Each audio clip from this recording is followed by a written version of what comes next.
Assalamualaikum warahmatullahi wabarakatuh. Anak-anak kelas 11 MIPA bertemu lagi di pelajaran biologi. Hari ini kita akan melanjutkan ke bab selanjutnya, yaitu tentang jaringan tumbuhan dan hewan. Tapi kita akan membahas jaringan tumbuhan terlebih dahulu. Disimak ya. Yuk kita mulai. Bab selanjutnya kita akan membahas tentang jaringan tumbuhan dan hewan. Tapi kali ini kita akan membahas jaringan tumbuhan terlebih dahulu. Jadi pada awal pertumbuhan itu semua sel akan membelah diri ya. Pada perkembangan lebih lanjut, pembelahan sel akan menjadi terbatas. Artinya pada saat muda gitu ya, sel-sel muda di seluruh bagian tumbuhan itu akan aktif membelah.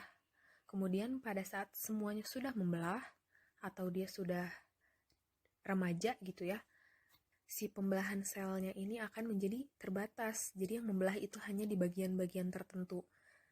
Nah, bagian-bagian yang masih aktif membelah itu sifatnya embrionik. Nah, bagian yang sifatnya embrionik itu disebut meristem.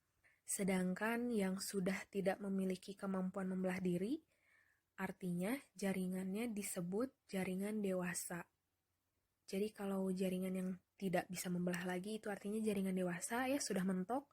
Nah, kalau jaringan yang masih aktif membelah yang bersifat embrionik itu adalah jaringan meristem. Nah, si jaringan meristem ini dia akan membelah menjadi beberapa bagian. Contohnya dia akan menjadi bagian xilem, floem, korteks, dan cambium. Kita bahas satu-satu dulu ya. Berdasarkan letaknya, meristem itu dibagi menjadi 3, yaitu meristem apikal, meristem interkalar atau aksilar, sama saja. Yang ketiga itu meristem lateral. Kita bahas satu persatu ya. Kalau yang meristem apikal, itu dia terdapat pada ujung batang atau ujung akar. Nah, kamu bisa lihat di gambar, yang ditunjuk meristem apikal itu yang paling atas. Dia fungsinya untuk pertumbuhan akar. Kemudian ada meristem interkalar atau aksilar. Dia terdapat pada jaringan dewasa. Nah, di gambar yang ditunjuk meristem interkalar itu adalah dia terdapat pada pangkal batang. Pangkal batang itu ranting ya. Jadi meristem interkalar itu dia berfungsi untuk pertumbuhan ranting atau pangkal batang. Yang ketiga adalah meristem lateral. Nah, kalau meristem lateral itu dia terdapat di sekeliling organ pada tumbuhan. Nah, kamu bisa lihat di gambar sebelahnya yang lingkaran itu yang bulat ya. Nah, si meristem lateral itu ada di yang garis berwarna hijau.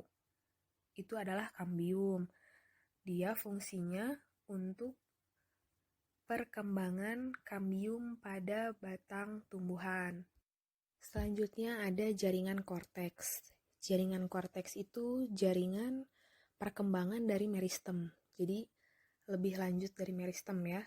Di sini dibagi menjadi 3, ada jaringan parenkim, ada jaringan kolenkim, dan jaringan sklerenkim.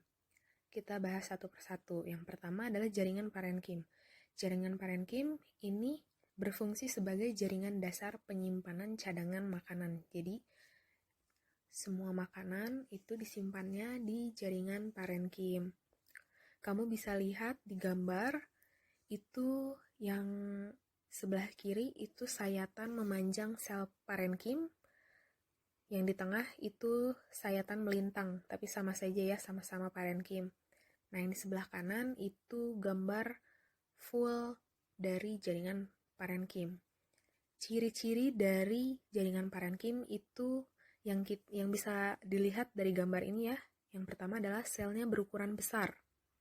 Karena biasanya sel-sel yang lain yang kamu gambar ya, itu biasanya ukurannya lebih kecil. Kemudian terdapat dinding sel yang di pinggir-pinggir. Itu si dinding selnya itu dia sangat tipis.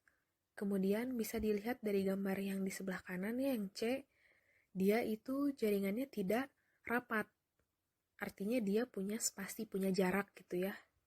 Berarti jaringannya itu disebutnya renggang. Dan yang paling utama adalah jaringan parenkim memiliki vakuola yang besar. Nah, kamu bisa lihat di gambar, space di dalamnya vakuola itu sangat luas. Kemudian ada dua bentuk jaringan parenkim. Yang pertama itu ada aerenkim, yang kedua ada klorenkim. Nah, kamu lihat gambar yang di samping ya. Kalau aerenkim itu parenkim yang mempunyai rongga udara, jadi kosong gitu ya. Nah, yang biasanya tumbuhan yang punya aerenkim itu tumbuhan air yang bisa mengambang di atas air. Kemudian ada klorenkim. Nah, kalau klorenkim itu di dalam selnya ada yang bulat-bulat hijau. Kenapa bulat-bulat hijau? Karena di klorenkim dia mempunyai kloroplas yang berfungsi untuk fotosintesis.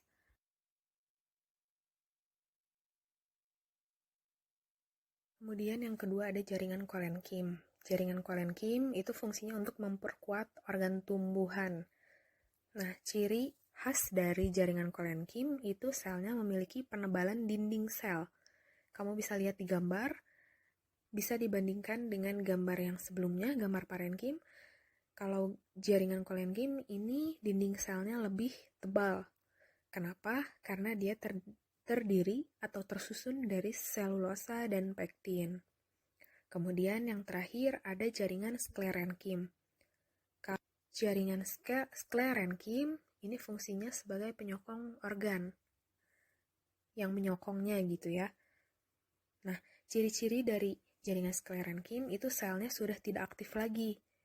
Susunan selnya rapat, tidak ada ruang antar sel, dan perbedaannya dengan jaringan kolenkim adalah dia tersusun dari selulosa dan lignin. Lignin ya, jadi kalau yang kolenkim dia tersusun dari selulosa dan pektin, kalau yang jaringan sklerenkim dia tersusun dari selulosa dan lignin. Kamu bisa lihat di gambar.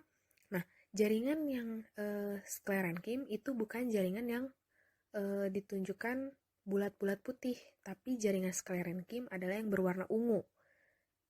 Nah, di keseluruhan sel yang berwarna ungu itu adalah jaringan sklerenkim. Ya, tugasnya untuk hari ini kamu meresum pelajaran materi yang sudah Ibu berikan, kamu catat di buku catatan, kamu upload di tugas classroom. Sekian dulu materi hari ini, dilanjut lagi minggu depan. Assalamualaikum warahmatullahi wabarakatuh.